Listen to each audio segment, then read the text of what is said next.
150 gram തേൻ കുടിക്കുമ്പോഴാണ് ഇതിനകത്ത് 10 gram മെഴുക് ഉൽപ്പാദിപ്പിക്കാൻ തേനീച്ചയ്ക്ക് പറ്റത്തുള്ളൂ. ആ 10 ഗ്രാം മെഴുക് കൊണ്ടാണ് ഈ അറകളെല്ലാം നിർമ്മിക്കുക. അപ്പോൾ തേനീച്ച എന്തുമാത്രം ജോലി ചെയ്യുന്ന കുട്ടിക്ക്. നമ്മളിപ്പോൾ എത്തിച്ചേർന്നിരിക്കുന്നത് കഴിഞ്ഞ 45 വർഷമായിട്ട് തേനീച്ച വളർത്തൽ വിപ്ലവം സൃഷ്ടിച്ചിരിക്കുന്ന അനേക അവാർഡുകൾ വാരിക്കൂട്ടിയിരിക്കുന്ന ഗോൾഡൻ ബീ ഫാം ഉടമ ജോയ്സിൻ്റെ കൃഷി സ്ഥലത്താണ്. ജോയ്സേ, തുടങ്ങിയ രാവിലെ പരിപാടികളാണ്? രാവിലെ ആരംഭിച്ചതാണ്. ഇന്നിപ്പോൾ ആദ്യത്തെ ഫസ്റ്റ് റൗണ്ട് തേൻ എടുത്ത് തുടങ്ങിയിരിക്കുകയാണ്. അപ്പം നമ്മൾ തുടക്കമാണ്. അതുകൊണ്ടെന്ന് വെച്ചാൽ നമ്മുടെ തേനിൻ്റെ ഈൽഡ് കറക്റ്റ് ആയിട്ടില്ല, ആയിക്കൊണ്ടിരിക്കുന്നേ ഉള്ളൂ. അടുത്ത റൗണ്ട് മുതലേ നമുക്ക് തേനിലേക്ക് പ്രൊഡക്ഷൻ ശരിയായ രീതിയിൽ എത്തത്തുള്ളൂ. ഇവനെ വെച്ചാൽ ഈ സൂപ്പറിലെല്ലാം കയറിയതുകൊണ്ട് അത് മുട്ടയിട്ട് വെച്ചിരിക്കുകയാണ് റാണിയാണ്. അപ്പോൾ അതെല്ലാം ഇങ്ങനെ നമ്മൾ ഉള്ളത് കറക്കി എടുത്തിട്ട് അത് നമ്മൾ വെള്ളം അടിച്ച് അതിനകത്തെ മുട്ട നശിപ്പിക്കണമെങ്കിൽ ഇതുപോലെ വെള്ളം അടിച്ച് വേണം. നമ്മൾ കൈ കൊണ്ട് വെള്ളം അടിക്കുന്നവരെ നമ്മളിപ്പോൾ മോട്ടർ ഉപയോഗിച്ചാണ് ചെയ്യുന്നത്. അഡ്വാൻസ് ടെക്നോളജി എളുപ്പത്തിന് വേണ്ടിയിട്ട് ഈ ഇതെല്ലാം തിരിച്ചു വരുന്നതുകൊണ്ട് കൊടുക്കണം. അതുപോലെ നമ്മളിങ്ങനെ കൈ കൊണ്ട് അടിക്കുമ്പോഴത്തേക്ക് നമുക്ക് ആയാസം കൂടുതലാണ്. അത് എളുപ്പത്തിലേക്ക് നമ്മൾ മാറ്റിയിരിക്കുകയാണ്. തേനില്ലേ അതിൻ്റെ അത് തേനുള്ള നമ്മൾ കറക്കിയെടുത്തതിന് ശേഷമാണ് ഈ മുട്ടകളെല്ലാം ക്ലീൻ ആക്കി. ഇതെല്ലാം നമ്മൾ തേനുള്ളത് കറക്കിയെടുത്തു. അത് നമ്മൾ തിരിച്ച് ഇനി കൂട്ടിലേക്ക് തന്നെ ഇടുകയാണ്. ഇങ്ങനെ കറക്കുമ്പോൾ അറകൾക്ക് ദോഷം വരുന്നില്ല. അറകൾക്ക് ദോഷം വരുന്നില്ല. അതായത് 150 ഗ്രാം തേൻ കുടിക്കുമ്പോഴാണ് ഇതിനകത്ത് 10 ഗ്രാം മെഴുക് ഉൽപ്പാദിപ്പിക്കാൻ തേനീച്ചയ്ക്ക് പറ്റത്തുള്ളൂ. ആ 10 ഗ്രാം മെഴുക് കൊണ്ടാണ് ഈ അറകളെല്ലാം നിർമ്മിക്കുക. അപ്പോൾ തേനീച്ച എന്തുമാത്രം ജോലി ചെയ്യുന്ന കുട്ടിക്ക്, എന്തുമാത്രം തേൻ കഴിച്ചു കഴിഞ്ഞാലാണ് ഇത്രയും മെഴുക് ഉൽപ്പാദിപ്പിക്കുന്നത്. അപ്പോൾ ആ മെഴുകിൻ്റെ വാല്യൂ അവരുടെ ശരീരത്തിൽ ഉൽപ്പാദിപ്പിക്കുന്നതാണ്.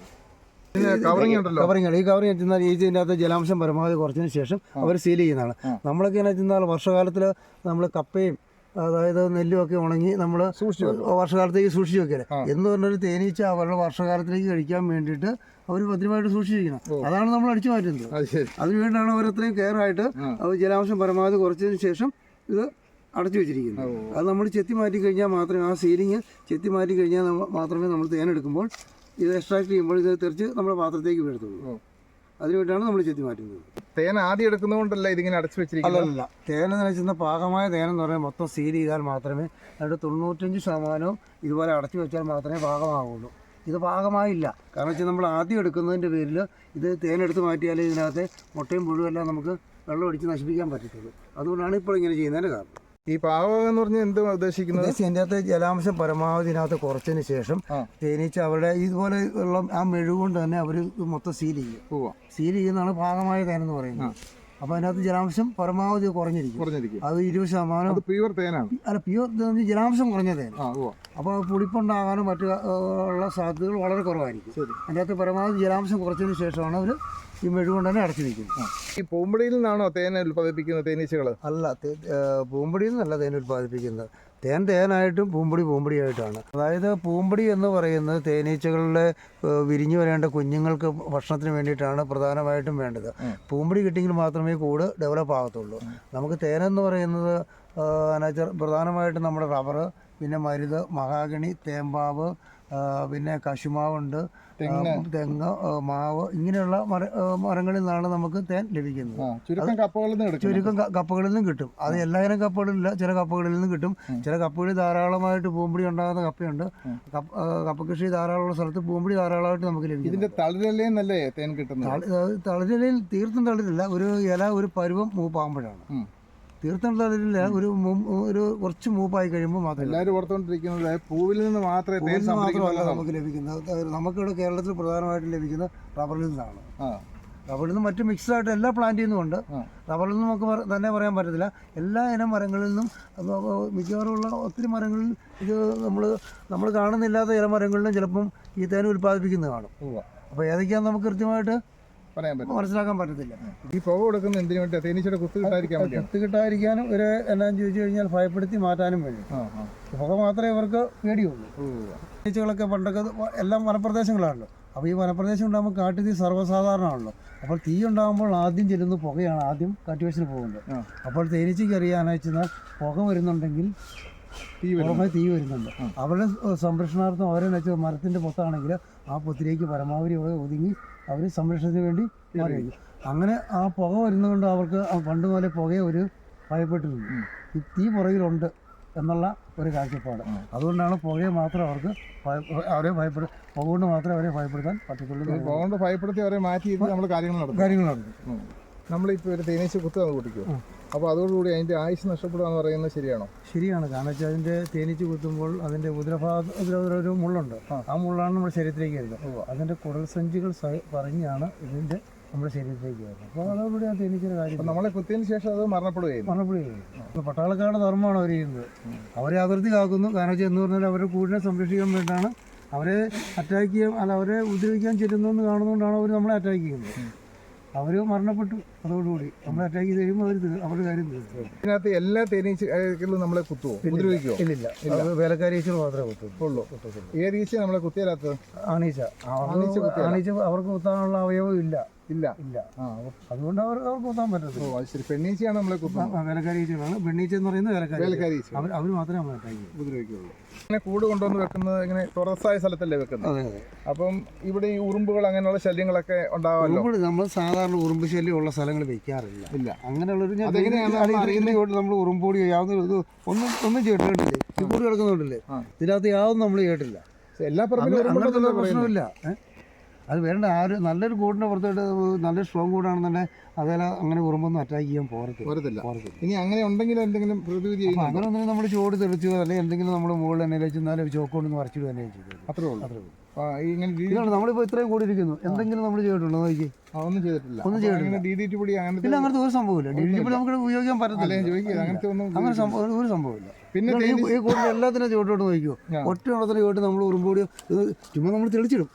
എല്ലാ വർഷവും നമ്മൾ 2-3 പ്രാവശ്യം. ഇപ്പം ചെറുമ്പറ്റ് വേനൽക്കാലമായതുകൊണ്ട് തെളിക്കാത്ത അന്നേരം ഈ കരികല മാറ്റി കളഞ്ഞു. തേനീച്ച പിടിച്ച് തിന്നുന്ന എന്തൊരു ജീവികളൊക്കെ ഇല്ലേ? അതിനകത്ത് കടന്നലിൻ്റെയാണ് വർഷകാലത്തുള്ള ശല്യം. അത് എല്ലാ വർഷങ്ങളിലും ഇല്ല. ചില വർഷങ്ങളിൽ ചെറിയ രൂക്ഷമായിട്ടുണ്ട്. അത് ഏതെങ്കിലും കൂടുതൽ കണ്ടു കഴിഞ്ഞാൽ നശിപ്പിച്ച് കളയാന്നുള്ള വേറെ മാർഗ്ഗമൊന്നും. അവർ വന്നു കഴിഞ്ഞാൽ ഇത് ക്ലോസ് ആയിരിക്കുന്നല്ലേ?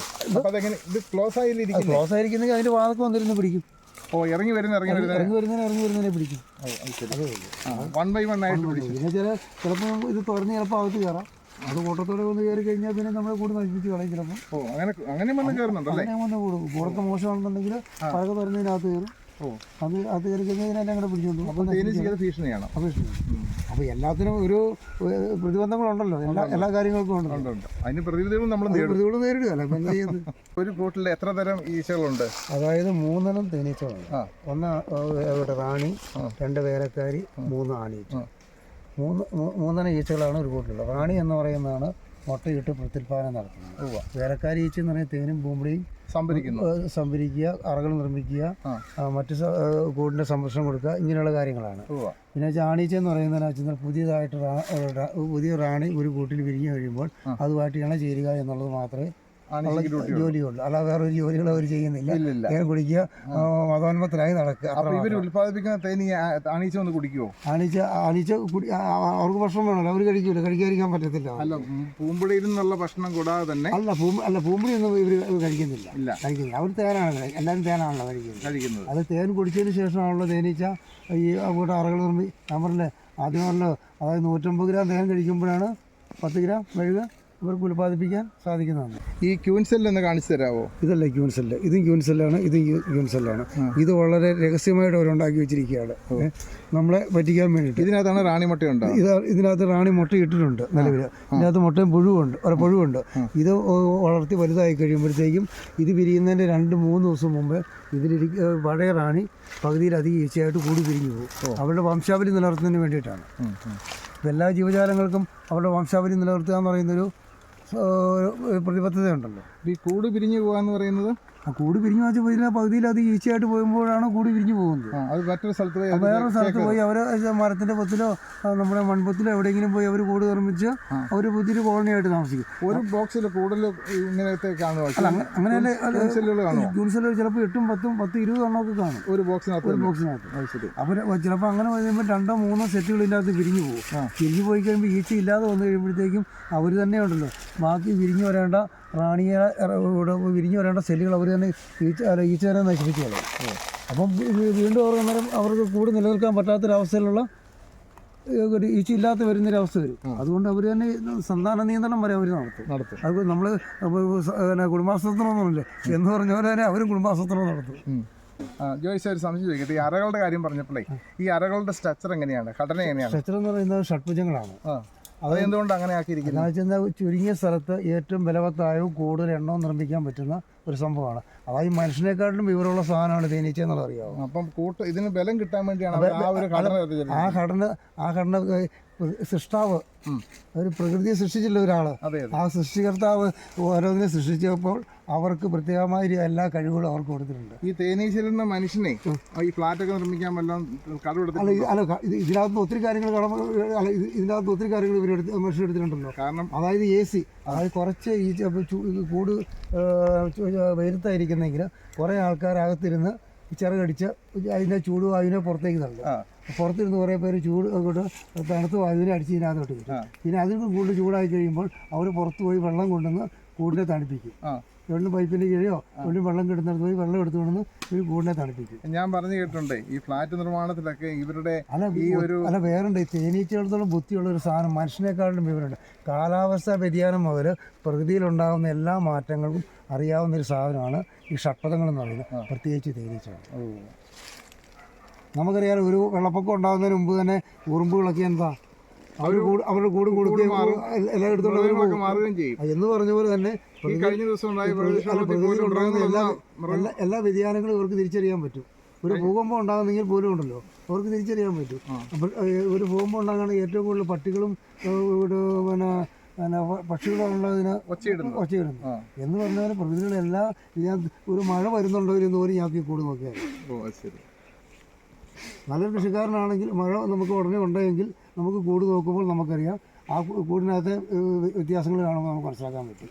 വേറെ കാര്യം ചെയ്യട്ടെ, നമ്മൾ ഈ താഴെ ഇരിക്കുന്ന പ്രധാനപ്പെട്ട അതിന് മുകളിലേക്ക് എത്ര ഇതുവരെ വേറെ 3-4 കൊടുക്കാം. അത് ഈച്ച ഡെവലപ്പ് ചെയ്ത് വരുന്നതനുസരിച്ച് ആണോ?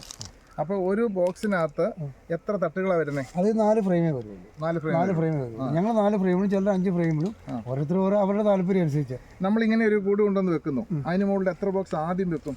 ആദ്യം നമ്മളിപ്പോൾ ഒന്നും വെക്കുന്നത് നമ്മൾ തേൻ സീസൺ ആകുമ്പോൾ മാത്രമേ വെക്കുന്നുള്ളൂ. അല്ലാ സമയത്ത് ഇത് മാത്രമേ ഉള്ളൂ. അതിൻ്റെ ആവശ്യമുള്ളൂ. കാരണം വെച്ചാൽ അതിനകത്ത് ഒതുങ്ങിയിരിക്കാനുള്ള ഈച്ചേ ഉള്ളൂ. അപ്പോൾ എന്ന് വെച്ചാൽ അവർക്ക് ഭക്ഷണം കൊടുക്കാനും എല്ലാം നമുക്ക് ഈ ഒരു തട്ട് മാത്രം മതി.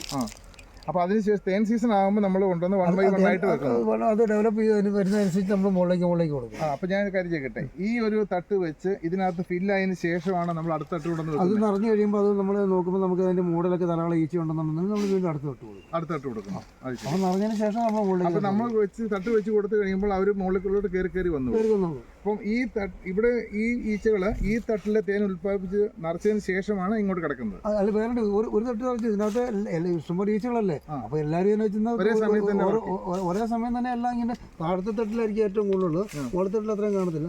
ഇങ്ങനെ താഴെ നിന്നാലും ഓരോ നിറച്ചിങ് കയറി വരും. ഇപ്പൊ ഈ തോട്ടത്തിൽ എത്ര ബോക്സ് വെച്ചിട്ടുണ്ട്? ഇതിനകത്ത് 20 കാണത്തുള്ളൂ. ഒരു സ്ഥലത്ത് അതിക്കുള്ളിൽ വെക്കാറില്ല. വെക്കാറില്ല. കാരണം വെച്ച് കഴിഞ്ഞാൽ അപ്പം നമ്മൾ കൂടുതൽ എണ്ണം വെച്ച് കഴിഞ്ഞാൽ തേനും പൂമ്പടിക്കും വേണ്ടി ഈച്ചകൾ കൂടുതൽ ദൂരത്തേക്ക് പോകും. അപ്പോൾ പല സ്ഥലത്തായിട്ട് നമ്മൾ ഇവിടുന്ന് ഒരു ഇത്രയും വെട്ടി വെച്ച് ഒരു 10-20 വെട്ടി വെച്ച് കഴിഞ്ഞാൽ പിന്നെ ഒരു 6 കിലോമീറ്റർ മാറ്റി വയ്ക്കും. ഓക്കെ, അത് ശരി. ജോയ്സിന് എത്ര പെട്ടികളുണ്ട് മൊത്തം? ഇപ്പം 2000-2000 ഏകദേശം പെട്ടികളുണ്ട്. അപ്പോൾ പല പറമ്പുകളിലായിട്ട് ഒത്തിരി സ്ഥലങ്ങളിലായിട്ടായിരിക്കും വെച്ചിരിക്കുന്നത്. ഒരു സൈഡിൽ നിന്ന് മറ്റേ സ്ഥലത്തേക്ക് ഇത് കംപ്ലീറ്റ് ചെയ്ത് വരാൻ ഒരു പ്രാവശ്യത്തെ പണിക്ക് എത്ര ദിവസം? അത് നമ്മൾ 6 ദിവസത്തിനകം നമ്മൾ ഒരു റൗണ്ട് എത്തി വരണം. അപ്പോൾ ഞങ്ങൾ പല ബാച്ചായിട്ടാകും. അപ്പോൾ നിങ്ങൾ രാവിലെ മുതൽ വൈകിട്ട് വരെ ചെയ്യും? രാവിലെ ഞങ്ങൾ 7:30 ആകുമ്പോഴത്തേക്കും സ്റ്റാർട്ട് ചെയ്ത് കഴിഞ്ഞാൽ നമ്മൾ ചിലപ്പോൾ ഒരു സൈറ്റിൽ വന്നു കഴിഞ്ഞാൽ ചിലപ്പോൾ 5-5:30 ചിലപ്പോൾ 5:45 6 മണിക്ക് ആവും ചിലപ്പോൾ തീരുമ്പോൾ. അപ്പോൾ അതുവരെ നമ്മൾ ചെയ്തുകൊണ്ടിരിക്കും. അപ്പോൾ അങ്ങനെ സീസൺ ടൈമിലാണ് നമുക്കെന്ന് വെച്ചാൽ ഒരു വർഷത്തിൽ നമുക്കെന്ന് വെച്ചാൽ ഫെബ്രുവരി തുടങ്ങിയുള്ളൂ. അപ്പോൾ നമുക്കൊരു മാർച്ച് 15 വരെ നമുക്ക് കിട്ടത്തില്ല. അതിനുമ്പോൾ മഴ പെയ്താൽ തീർന്നു. മഴ പെയ്താൽ ഇതിനെ ബാധിക്കും. കാരണം വെച്ച് കഴിഞ്ഞാൽ നമുക്ക് പ്രധാനമായിട്ട് റബ്ബറിൽ നിന്നാണല്ലോ നമുക്ക് തേൻ കിട്ടുന്നത്. അതിൻ്റെ വെച്ചാൽ ഇല ഈ മഴ പെയ്ത് കഴിയുമ്പോഴത്തെ റബ്ബറിൻ്റെ ഇല പെട്ടെന്ന് മൂത്ത് കഴിഞ്ഞാൽ അതിൻ്റെ തേൻ ഗ്രന്ഥികളും അടഞ്ഞു പോകും. അപ്പോൾ തേൻ ഉൽപ്പാദിക്കാൻ 3 ഇലയിൽ കൂടും ജംഗ്ഷൻ ഉണ്ട്. അവിടെയാണ് തേൻ ഉൽപ്പാദിപ്പിക്കുന്നത്. മഴ പെയ്യുമ്പോൾ ഈ തേൻ ഗ്രന്ഥികൾ അടഞ്ഞു പോകും. അന്നത്തേം തേൻ്റെ പ്രൊഡക്ഷൻ തീർന്നു. ശരി. അപ്പം ഇതെല്ലാം ഇപ്പോൾ 2-3 ശരിക്കും ഈ കൃഷിയും മഴയെ ആശ്രയിച്ചു. എല്ലാ കൃഷികളെല്ലാം നമുക്ക് വെള്ളത്തിനെ മഴ ആശ്രയിച്ചാണല്ലോ ചെയ്യുന്നത്. എന്ന് പറയുന്നത് ഇവിടെ നമ്മൾ മഴ ആശ്രയിച്ചാൽ മഴ പെയ്താൽ തീർന്നു. ഇപ്പോൾ കേരളത്തിൽ ഇപ്പോൾ ഈ വർഷം പറഞ്ഞു കഴിഞ്ഞാൽ കേരളത്തിൻ്റെ പല ഭാഗങ്ങളിലും മഴ പെയ്തു. നമുക്ക് ഈ ലൊക്കാലിറ്റി പ്രാവശ്യം മഴ പെയ്തില്ല. അതുകൊണ്ട് ഇപ്പോൾ ഉൽപ്പാദനമുണ്ട്. ഇപ്പോൾ ഉൽപ്പാദനം ഞങ്ങൾ തുടങ്ങിയിട്ടേ ഉള്ളൂ. അപ്പോൾ ഞങ്ങൾക്ക് ഏറ്റവും കുറഞ്ഞ ഒരു 5 പ്രാവശ്യമെങ്കിലും എടുക്കാൻ, ഒരു 4 പ്രാവശ്യം 5 പ്രാവശ്യം കിട്ടിയാൽ മാത്രമേ ഈ പ്രസ്ഥാനം മുന്നോട്ട് ഓടിച്ചുകൊണ്ട് പോകാൻ പറ്റത്തുള്ളൂ. അതിനകത്ത് ഭീമമായ ചിലവുണ്ട്. ഒരു വർഷം തന്നെ ഒരു 10 കിലോ പഞ്ചസാര ഒരു കൂടിന് മുടക്കുന്നുണ്ട്. അപ്പോൾ അടഞ്ഞ മഴ, അതായത് തുടരെയുള്ള മഴ ഈ കൃഷിയെ നന്നായിട്ട് ബാധിക്കും. തുടരെയല്ല ഒരു 2 മഴ പെയ്താലും ബാധിച്ചു. ഒറ്റ നന്നായിട്ടൊരു മഴ പെയ്താലും ഇനി ബാധിക്കും. അപ്പോൾ ഇല പൊഴിഞ്ഞിരിക്കുന്ന സമയത്ത് മഴ പെയ്താൽ നമുക്ക് പ്രശ്നമല്ല. അപ്പം റബ്ബറിൻ്റെ ഇലയ്ക്ക് കുറച്ചുകൂടെ കരുത്ത് കിട്ടും. അതുപോലെ അമിതമായ മഞ്ഞ് വന്നു കഴിഞ്ഞാൽ റബ്ബറിന് മുഴുവൻ ഇലക്കേട് വരും. ഇലക്കേട് കഴിഞ്ഞാൽ കൃഷി ലാഭകരമാണോ? ലാഭകരമാണെന്ന് ചോദിച്ചാൽ നമ്മൾ സ്ഥിരം ചെയ്ത് കഴിഞ്ഞാൽ ഒരിക്കൽ നഷ്ടമുണ്ടെങ്കിൽ ഒരിക്കലും ലാഭം ഉണ്ടാവുമല്ലോ. അത് നഷ്ടത്തിന് ഒരു കുന്നിനൊരു കുഴിയുണ്ടല്ലോ. അപ്പം നമ്മൾ ഇൻവെസ്റ്റ് ചെയ്യുന്നതനുസരിച്ച് റിട്ടേൺ കിട്ടും. അതെ, നമുക്ക് ഒരിക്കൽ നഷ്ടം വന്നാലും നമുക്ക് മുടക്കാനുള്ള ഇൻവെസ്റ്റ്മെൻറ്റ് നമ്മുടെ വേണം. ഇപ്പോൾ ജോയ്സേ 45 വർഷമായിട്ട് ഈ രംഗത്തുണ്ടല്ലോ. ഉണ്ട്. ഈ 45 വർഷത്തിനകത്ത് അവാർഡുകളൊക്കെ കിട്ടിയിട്ടുണ്ടോ? ഉണ്ട്. ശരി. അതായത് 95-ലെ ഏറ്റവും മികച്ച കർഷകൻ എന്നുള്ള അവാർഡ് മേടിച്ചതാണ് 1995. അത് കഴിഞ്ഞ് ഇങ്ങനെ സർക്കാരിൻ്റെ പല അവാർഡുകൾ ലഭിച്ചിട്ടുണ്ട്. പിന്നെ പല, അതായത് ബീഫ് ഫെഡിൻ്റെ ബോർഡ് മെമ്പറായിട്ടിരുന്നിട്ടുണ്ട്. 12 വർഷം തിരുവനന്തപുരത്ത് കോയിലക്കോട് എന്ന് പറഞ്ഞ സ്ഥലത്ത് സൊസൈറ്റികളുടെ ഒരു ബോർഡാണ് ബീഫ് ഫെഡ് എന്ന് പറയുന്നത്. അതിൻ്റെ ബോർഡ് മെമ്പറായിട്ട് ഞാൻ 12 വർഷം ഉണ്ടായിരുന്നു. പിന്നെ ഉളനാട് ബീ കീപ്പേഴ്സ് ഒരു കോപ്പറേറ്റീവ് സൊസൈറ്റി ഉണ്ട്, അതിൻ്റെ പ്രസിഡൻ്റാണ്. പിന്നെ ഓൾ കേരള ബീ ബീഡേഴ്സ് അസോസിയേഷൻ ഉണ്ട്, അതിൻ്റെ പ്രസിഡൻ്റാണ്. ഇങ്ങനെ പല രംഗങ്ങളിലും നമ്മളുണ്ട്. ഈ രംഗത്ത് പുതിയ ആൾക്കാർക്ക് വേണ്ടി ക്ലാസ് എടുക്കാൻ അങ്ങനെ ക്ലാസ് എടുക്കാനുണ്ട്. തേനീച്ചപ്പെട്ടി വിതരണമുണ്ട്. സർക്കാരിന് തേനീച്ചപ്പെട്ടിയുടെ പ്രൊഡക്ഷൻ ഉണ്ടോ? ഉണ്ട്. അത് ഈച്ചപ്പെട്ടിയും 10, 2000, 5000 എത്ര വേണമെങ്കിലും നമ്മൾ സപ്ലൈ ചെയ്യും. സപ്ലൈ ചെയ്യും. അപ്പോൾ ഇത് രംഗത്ത് പോയി നമ്മുടെ കേരളത്തിന് വെളിയിലും പുതിയ ആൾക്കാർക്ക് പറഞ്ഞു കൊടുക്കാൻ അതങ്ങനെ ഇഷ്ടംപോലെ ട്രെയിനിങ് ധാരാളം വരുന്നുണ്ട്. ട്രെയിനിങ് നമ്മൾ നടത്താറുണ്ട്. ശരി. അതുപോലെ നമ്മൾ ഈ മാധ്യമങ്ങളിലൂടെയൊക്കെ ട്രെയിനിങ് അങ്ങനെ മാധ്യമമില്ല, അതിനുള്ള സമയം നമുക്ക് കിട്ടത്തില്ല. കാരണം വെച്ചാൽ നമ്മൾ രാവിലെ ഇറങ്ങി കഴിഞ്ഞാണല്ലോ. ചില ഇങ്ങനെ റേഡിയോയിൽ ഇഷ്ടംപോലെ നമ്മൾ സംഭാഷണം ഇതുണ്ടായിരുന്നു, നമ്മുടെ പ്രോഗ്രാമുകളുണ്ടായിരുന്നു. റേഡിയോ ഉണ്ടായിരുന്നു, വയലും വീടും പരിപാടികളുണ്ടായിരുന്നു. അതിനകത്തൊക്കെ ഇങ്ങനെ കേൾക്കാൻ അങ്ങനെ തേനീച്ച അത് വർഷങ്ങൾക്ക് മുമ്പ് തന്നെ ഉണ്ട്. ഇഷ്ടംപോലെ പല പ്രാവശ്യം ചെയ്തിട്ടുണ്ട്. അന്ന് മുരളീധരൻ തടക്കര എന്ന് പറഞ്ഞ കക്ഷി ഇരുന്ന സമയത്താണ് ഏറ്റവും കൂടുതൽ നമ്മൾ ചെയ്തത്. ഒരു 4-5 പ്രാവശ്യം നമ്മൾ വരുമ്പോഴും പരിപാടി നമ്മൾ പ്രോഗ്രാം അവതരിപ്പിച്ചിട്ടുണ്ട്. അതുപോലെ തന്നെ മിക്ക ചാനലുകളിലെല്ലാം പല പ്രാവശ്യം വന്നിട്ടുണ്ട്. അതായത് സൂര്യായ, ഏഷ്യാനെറ്റ്, ജീവൻ TV, ഇങ്ങനെയുള്ള പല ചാനലുകളും പല എല്ലാ വർഷവും തന്നെ ചാനലുകാർ വരാറുണ്ട് ഇവിടെ. നമ്മുടെ ഇവിടെ ഈൽഡിൻ്റെ കാര്യങ്ങൾ പറ്റി പഠിക്കാൻ വേണ്ടി. ഈ തേനീച്ച വളർത്തലിനെ 3 ഘട്ടമുള്ളത് അല്ലേ? പ്രൈമറി ആയിട്ടുള്ള ഘട്ടത്തെ കുറിച്ച്. അല്ല, പ്രൈമറി ഒന്ന് നമ്മൾ അതായത് ക്ഷാമകാലം, വളർച്ചകാലം, തേൻ ഉൽപാദനകാലം, ക്ഷാമകാലം. ഈ വളർച്ചകാലമാണ് ഇപ്പോൾ ഉള്ളത്. ഇപ്പം നമുക്ക് തേൻ ഉൽപാദനകാലമാണ്. അതായത് ക്ഷാമകാലം എന്ന് പറയുന്നത് മെയ് മാസം മുതലാണ്. മെയ് മാസം മുതലാണ്ട് ഒക്ടോബർ മാസം വരെ ക്ഷാമകാലമാണ്. പിന്നെ നവംബർ, ഡിസംബർ ഇതൊക്കെ വളർച്ചകാലമാണ്. ക്ഷാമകാലത്ത് അവർക്ക് ഭക്ഷണം കൊടുക്കും. അതിന് മെയ് മാസം മുതൽ ഡിസംബർ മാസം വരെ നമ്മൾ, ഡിസംബർ ചിലപ്പം ജനുവരി ഒക്കെ വരെ ഭക്ഷണം കുറവാണെങ്കിൽ നമ്മൾ ഭക്ഷണം കൊടുക്കേണ്ടി വരും. പണിയെടുക്കേണ്ട കാലം വരെയുള്ള സമയത്ത് അവർക്ക് ഭക്ഷണം കൊടുക്കും. അല്ല, വേറെ അവരെന്ന് വെച്ചാൽ അവരെ ക്ഷാമകാലത്തേക്ക് വേണ്ടി സൂക്ഷിച്ച് വെച്ചിരിക്കുന്ന സാധനങ്ങൾ നമ്മൾ അടിച്ചു മാറ്റിക്കൊണ്ട് പോകും. അവരെ സംരക്ഷിക്കുക എന്നുള്ളത് പിന്നെ നമ്മുടെ കടമയാണ്. അത് കൊടുക്കാതിരിക്കാൻ പറ്റത്തില്ല. അത് പഞ്ചസാര മാത്രമേ കൊടുക്കാൻ പറ്റത്തുള്ളൂ, അല്ല വേറെ ഒന്നും കൊടുക്കാൻ പറ്റത്തില്ല. പഞ്ചസാര കൊടുക്കണം. അപ്പം അതിങ്ങനെ ഒരു പെട്ടിക്ക് എത്ര അളവ് അങ്ങനെ വല്ലതും? നമ്മൾ ഒരു 1/2 ലിറ്റർ എങ്കിലും കൊടുക്കണം. 1/2 ലിറ്റർ എങ്ങനെ? അതെന്ന് വെച്ചാൽ 1 കിലോ പഞ്ചസാരയ്ക്ക് ഒരു 800 ml വെള്ളം. അപ്പോൾ നമ്മൾ പഞ്ചസാരയ്ക്ക് ഒരു 800 ml വെള്ളം. അത് നമ്മൾ ലായനിയാക്കിയിട്ട് നമ്മൾ കൂട്ടിനകത്ത് പാത്രം വെച്ചിട്ട് അതിനകത്ത് വെക്കും. പാത്രം ഇതിനകത്ത് വെക്കും. പാത്രം മതി. അതിനുള്ള സ്പേസ് എന്ന് പറഞ്ഞാൽ എവിടെയാണ്? സ്പേസ് എന്നുവെച്ചാൽ ഈ മൂടയ്ക്കകത്ത് തന്നെ കൊടുക്കും. ഇതുണ്ട്, ഇതിന് അടപ്പുണ്ടല്ലോ, ഈ അടപ്പിനകത്ത് ഒതുങ്ങാനുള്ള സ്ഥലമുണ്ട്. അതിന് സൈസായിട്ടുള്ള പാത്രമാണ് വയ്ക്കുന്നത്. അപ്പോൾ ഒരു 1.5 ഇഞ്ച് പൊക്കമുള്ള പാത്രമായിരിക്കും. അത് ഇപ്പൊ ഈ മൂടയ്ക്കകത്ത് എങ്ങനെയാ പാത്രം വെക്കുന്നത്? പാത്രം ഇങ്ങനെയല്ല, തിരിച്ചില്ല, വെച്ചിട്ട് നമ്മളിത് ഇങ്ങനെ അടക്കിയല്ലേ. ശരി. അതായത് ഇത് ഇവിടെ വെക്കുന്നു, ഇതിന്റെ മുകളിൽ വെക്കുന്നു, ഇവിടെ വെക്കുന്നു, അടയ്ക്കുന്നു. അവർ വന്ന ആവശ്യത്തിന് കഴിച്ചു. അത് ഇന്ന് കൊടുത്തു കഴിഞ്ഞാൽ നാളെ ആകുമ്പോഴത്തേക്ക് അവർ തീർത്തു. എത്ര നാൾ കൂടുമ്പോഴാണ് കൊടുക്കുന്നത്? അതൊരു കൂടി പോയ മാക്സിമം ഒരു 10 ദിവസം. 10 ദിവസം. 10 ദിവസത്തിൽ കൊടുക്കും. അപ്പോൾ നമ്മൾ ഈ ഇതിനകത്ത് ഒരു കൊണ്ടുവന്ന് വെച്ച് 10 ദിവസം കഴിയുമ്പോൾ വീണ്ടും വന്ന് ഇത് കൊടുക്കും. വീണ്ടും കൊടുക്കണം. അങ്ങനെ ഏതാണ്ട് 4-5 മാസം കൊടുക്കണം. 4-5 മാസം പോരാ. അതായത് മെയ് മാസം മുതൽ ഒരു ഡിസംബർ വരുമ്പോഴത്തേക്ക് എത്ര മാസമായി? May, June, July, August, September, October, November, December. 8 മാസം. 8 ചിലപ്പോൾ 8 മാസം കൊടുക്കേണ്ടി വരും. ആണല്ലേ? ഇതിനിടയ്ക്ക് അത് അന്നേരം ഉണ്ടല്ലോ 8 കിലോ പഞ്ചസാര ഒരു കൂട്ടിനകത്ത് കുറഞ്ഞു. ശരി. 10 ദിവസം മുഴുവൻ കൊടുക്കുന്നതല്ലേ? 10 ദിവസം മുഴുവൻ കൊടുക്കണം.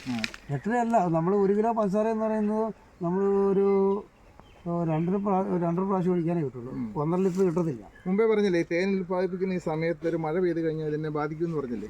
ആ സമയത്ത് ഇപ്പോൾ ഒരു മഴ പെയ്ത് അന്നേരം നമ്മൾ കൊണ്ടുവന്ന് തീറ്റ കൊടുക്കേണ്ട ആവശ്യമില്ല. അന്നേരം തീറ്റ കൊടുക്കാൻ പറ്റില്ലല്ലോ. അതൊന്നും കൊടുക്കേണ്ട ആവശ്യമില്ല. പിന്നെ ചിലപ്പോൾ ഇത് കഴിയുമ്പോൾ പ്രകൃതിയിൽ നിന്ന് വല്ലതും കിട്ടുകയാണെന്നുണ്ടെങ്കിൽ അവർ കൊണ്ടുവന്ന് സ്റ്റോക്ക് ചെയ്യും. വീഡിയോ ഇഷ്ടപ്പെട്ട ലൈക്ക് അടിക്കുകയും നിങ്ങളുടെ അഭിപ്രായങ്ങളും നിർദ്ദേശങ്ങളും കമൻറ്റായി താഴെ രേഖപ്പെടുത്തുകയും ചെയ്യുമല്ലോ.